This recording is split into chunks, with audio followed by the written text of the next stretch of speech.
waa gabar saxaafiyad oo ka socota dowladda Faransiiska isla markiiba ciidamadii Daalibaanka waxay u soo dhawaadeen meeshii ay joogeen waxayna ka baarayaan guryihii Elis waxay ku laabatay hotelkeedii amanna aad ayuu murugaysan yahay ugu dambeyn gaariga ay soo raaceen waxayna doonayaan inay xadka ka tallaabaan si ay u gaaraan Pakistan laakiin nasiib darro intii ay jidka ku jireen gaarigan ayaa lagu horgeynaya waxaana qabtay ciidamadii Daalibaanka aman waxa isku dayay inuu ka baxsado ilaa markii dambe qoriyo lagu qabtay isla markiiba gacmaha ay kor u taageen iyagoo si khasab ah gaarigii uga soo saaray labadoodiba waxa madaxa loo geliyay jawaankan Elis aabaheed ayaa la soo wacay waxaana uu sheegay dowladda Faransiisku in gabadhiisii ay afduubteen ciidamada Daalibaanku halkani waa madaxtooyada waddanka Faransiiska madaxweynihii iyo golihiisa wasiirada waxay u fariisteen shir degdeg ah si arrintan wax looga qabto isla markiiba waxa uu amraya madaxweynaha Faransiiska in gabadhan la soo badbaadiyo operation rasmi ah lagu qaado waddanka Afghanistan si loogu diro ciidamada khaaska ah Special Force ninkan waxa lagu magacaabaa Kosof telefoon ayaa soo dhacay waxaanu ka tirsan yahay ciidamada khaaska ah Special Force waxaana loo sheegay isagay saaxiibkii Lucas inay howlgalkan qayb ka yihiin Faransiisku waxa uu soo kiciyay diyaaradiisii helicopter ahayd si Afghanistan ciidanka loo geeyo Kosof oo hogaaminaya missionkan iyo saaxiibkii Lucas waxa ay ka soo degeen Afghanistan halka ninkan kale lagu magacaabo Elis waana sniperkii ugu khatarsanaa ciidamada Faransiiska waxa uuna qayb ka yahay howlgalkan diyaaradan ayaa dib loogu soo qaaday waxaana la keenayaa xuduudka oo ay ku leeyihiin ciidamada Faransiisku saldhig aad u weyn saldhiga ayay soo caga dhigatay helicoptertiisii ciidamadii khaaska ahaa ninkan waxa lagu magacaabaa Meris waxa uuna hogaamiyaa ciidanka halkan jooga waana in lagu taageeraa howlgalkan ciidamadii Daalibaanka waxa ay geliyeen godkan aadka u yar Elis iyo Aman halkan ayay isku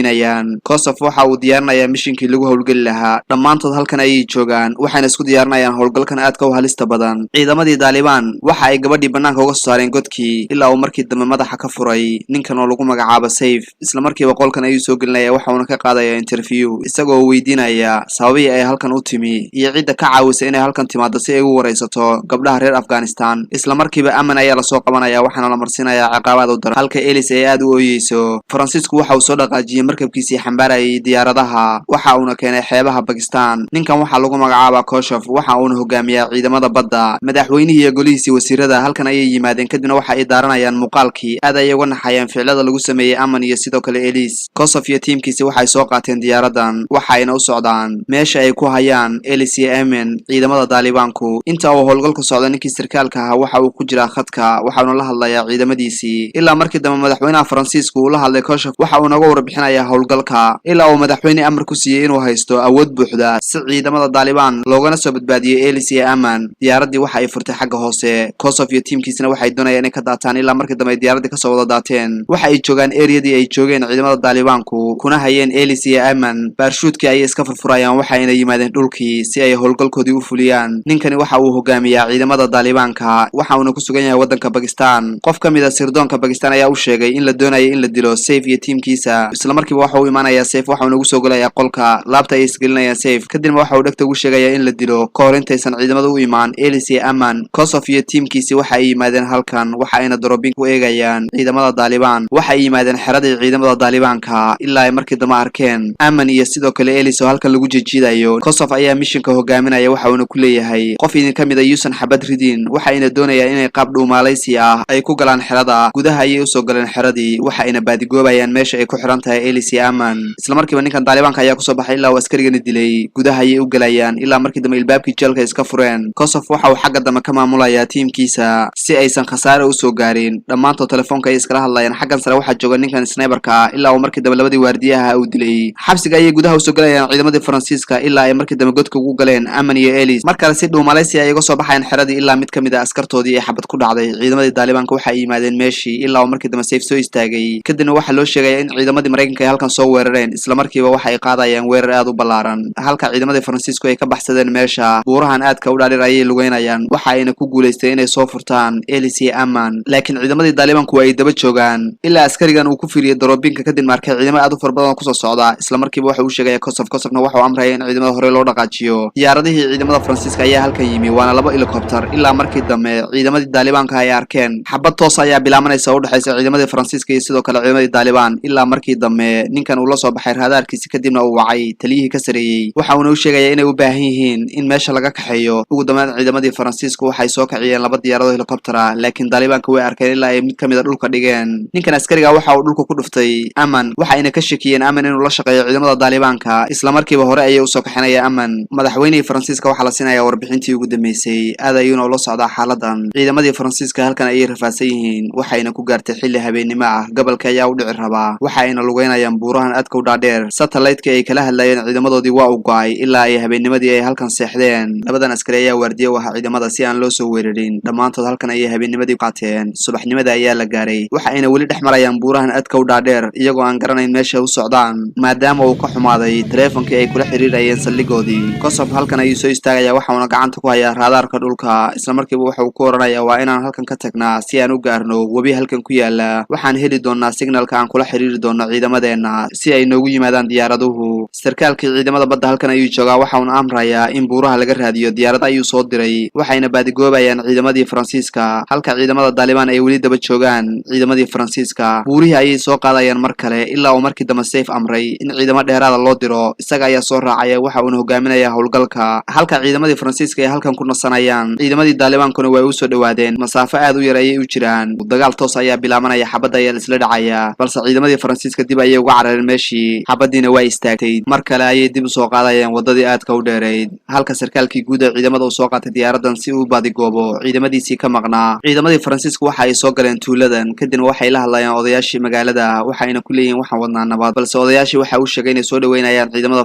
Faransiiska. Waxa soo weeraray magaaladii ciidamadii Taliban-ka ilaa mid kamid ah askartoodii ay xabad ku dhacday. Dagaal toos ayaa bilaabanaya waxayna isku dayayaan inay magaalada ka baxaan ciidamadii Faransiiska. Askarigii xabadda ku dhacdayna waxa diray ninkan sniper-ka ah magaalada ayay ka soo baxeen. Waxay aasayaan saaxiibkoodii dhintay. Halkan ayay qabriga qodeen saaxiibkooda waa ayna ku aaseen. Laakiin wali ciidamadii Taliban-ka uu hogaaminayay Saif waxa ay daba joogaan ciidamadii Faransiiska mana doonayaan inay halkan si nabad uga baxaan. Saif ayaa ciidamada hogaaminaya kadibna waxa uu yimid tuuladii ay ka tageen ciidamada Faransiisku. Odayaashii magaalada oo aad u baqsan ayaa soo dhaweynaya Saif ilaa uu markii dambe ninkii haystay magaalada xabad madaxa kaga dhuftay. Guryihii oo dhan ayay gubayaan waxayna ka xanaaqsan yihiin sababta ay u soo dhaweeyeen ciidamada Faransiisku ilaa markii dambe odayaashii ay halkan ku wada toogteen. Isla markiiba waxa loo soo sheegay ciidamada Faransiiska in tuuladii la baabiyay. Dib ayay tuuladii ugu soo laabanayaan waxayna doonayaan inay badbaadiyaan. Gudaha ayay u soo galeen tuuladii ilaa ay markii dambe dileen labadan askari oo ka tirsanaa ciidamada Taliban-ka. Mar kale gudaha ayay u soo galayaan magaaladii waxaana ku bilaabanaysa xabad. Ciidamadii Taliban-ka way iska difaacayaan. Afarta dhinac ee tuulada ayaa lagu dul dagaalamayaa balse nasiib darro askarigan Taliban-ka ayaa wuxuu xabad caloosha kaga dhuftay mid kamid ah ciidamadii Faransiiska. Isla markiiba dhulka ayuu ku dhacayaa ilaa ay markii dambe magaaladiisa ka soo baxeen waxayna soo jiidayaan saaxiibkoodii dhaawac ahaa. Waxay isku dayeen inay saaxiibkood daweeyaan. Buurihii aadka u dhaadheer ayay soo marayaan. Qabow aad u daran ayaa jira ilaa dhammaantood ay bustayaal u wadeen kumana socon karaan barafkan aadka u daran. Saaxiibkood ayaa hal mar matagaya ilaa ay markii dambe isku dayeen inay caawiyaan balse ugu dambeyn waa uu dhintay. Ninkan halkan ordaya waxa uu ka soo lumay ciidamadiisii waana askari ka tirsan ciidamada Faransiiska. Intii magaalada lagu dagaalamay ayuu ka soo lumay tiimkiisii. Ciidamadii Taliban-ka ayaa baxsanaya laakiin waa uu isdifaacaya ilaa markii dambe ay xabad kaga dhufteen lugta. Dhulka ayuu ku dhacay waxayna u dileen si arxan daran halka ciidamadii Faransiiska ay dhex lugeynayaan buurahan aadka u qabow. Socodkii ayaa ku adkaaday waxa aynay sitaan qoryo aad u culus weli waxay ku lugeynayaan buuraha dushooda ilaa markii dambe gabadhii Elise ay dhulka ku dhacday. Kadibna labadan askari ayaa kicinaya waxayna arkeen in lugteedii uu dhaawac soo gaaray. Dhagax ayaa lugta ka saray ilaa ay lugtii oo dhan wada dhiigtay. Waxay isku dayeen inay gabadhan caawiyaan ilaa markii dambe ay dusha ku soo xambaareen gabadhii. Waa isbedbedelayaan ilaa markii dambe Kosof uu dusha sare ku soo qaaday gabadhii. Waxay ka soo baxeen dhulkii aadka u qabooba iyagoo yimid dhul caadi ah ilaa markii dambe ay xabad ku bilaamatay. Waxaana soo weeraray ciidamadii Saif. Askarigan ayaa dhulka ku dhacaya waxaana ku dhacday xabad. Aad ayuu u qeylinayaa waa una rafanaya. Dhanka kalena waxa dagaalamaya Kosof iyo saaxiibkii Lucas. Saif waxa uu ku soo baxaya gabadhii Elise ahayd ilaa ay markii dambe ka carartay. Waa uu daba baxsanaya waxa uuna qabanaya gabadhii isaga oo baaskoolad ku haya ayuu kala soo baxaya buurta ilaa uu markii dambe Kosof arkay. Kadibna waxa uu ku qabanaya baaskoolad laakiin waxa uu ku leeyahay baaskoolada dhig haddii kale waxaan dili doonaa gabadhan. Laakiin markiiba xabad ayuu madaxa kaga dhuftay Kosof. Saifna halkaas ayuu ku dhintay. Dib ayuu ugu soo laabtay Kosof saaxiibkiisii dhaawac ahaa laakiin waxa uu arkay inuu saaxiibkii dhintay. Aad ayuu u qeylinayaa ilaa uu iska ooyay waxa uuna ka samir leeyahay saaxiibkiis. Mar kale ayay saaxiibkooda halkan ku aasayaan waxaana ka soo haray saddexdan askari. Dhammaantoodna aad ayay u murugaysan yihiin. Isla markiiba Kosof waxa uu la leeyahay gabadhii waxa uuna ku leeyahay waa inaa halkan ka baxdaa oo aad tagtaa webiga si aad u heshay signal maadaama aysan iyagu socon karin labadoodii lugoodna uu dhaawac ka soo gaaray. Isla markiiba way aqbalaysaa Elise waxayna ku leedahay aniga ayaa baxaya. Saaxiibkeeda ayay macsalaameynaysaa ilaa ay markii dambe isaga tagtay. Waxa ay soo qaadaysaa buurihii aadka u dhaadheera mana